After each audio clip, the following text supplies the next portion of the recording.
فنما د هغه رب می ابتدا ده فنما د هغه رب می ابتدا ده چې زه د محبت سره اشنا کړم. ماشاءالله ماشاءالله. بیا درود په هغه لویه هستی وایم چې ذکر فیاسین او پتواها کړم. ماشاءالله ماشاءالله.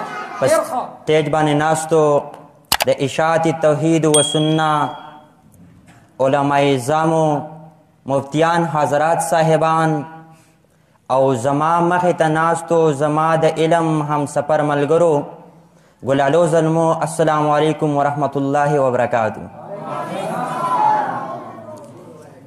د ټولو نه مخکې خو زه د دې ادارې محتمم صاحب او بیا د مفتی عرفان الله صاحب ډیر شکرګزار یم.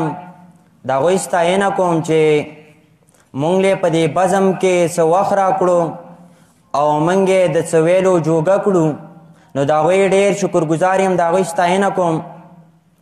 غزل دی، د غزل نه مخکې یو څو اشاره دي چې د حق نامه چې اخلم وای دا کار د لیونو دی، د حق نامه چې اخلم وای دا کار د لیونو دی، چې زه به لیونی یم کو دا ښار د لیونو دی، او شعور پکې هم نه وي خو زمونږ حکمران وي، شعور پکې هم نه وي خو زمونږ حکمران وي، او بس دغه دی وطن کې اقتدار د لیونو دی.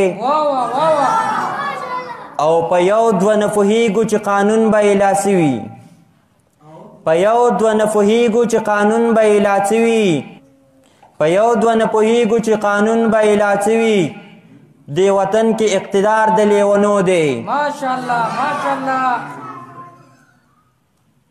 او یو درې اشاره نور دي چې منزل ته رسیدل خو قرباني غواړي ملګرو. بالکل بالکل ماشاءالله.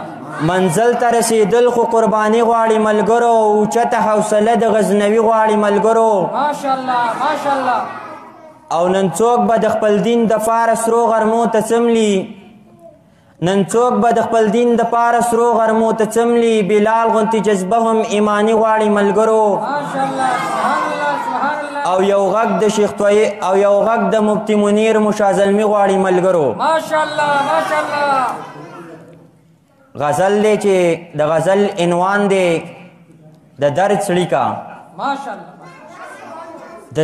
د زړه د درد څړیکې مې خود د زړه پر هر لرازي، د زړه د درد څړیکې مې خود د زړه پر هر لرازي، او چې د کارغه په ډاډ شینټغې مې خیبر لرازي. ماشاءالله ماشاءالله.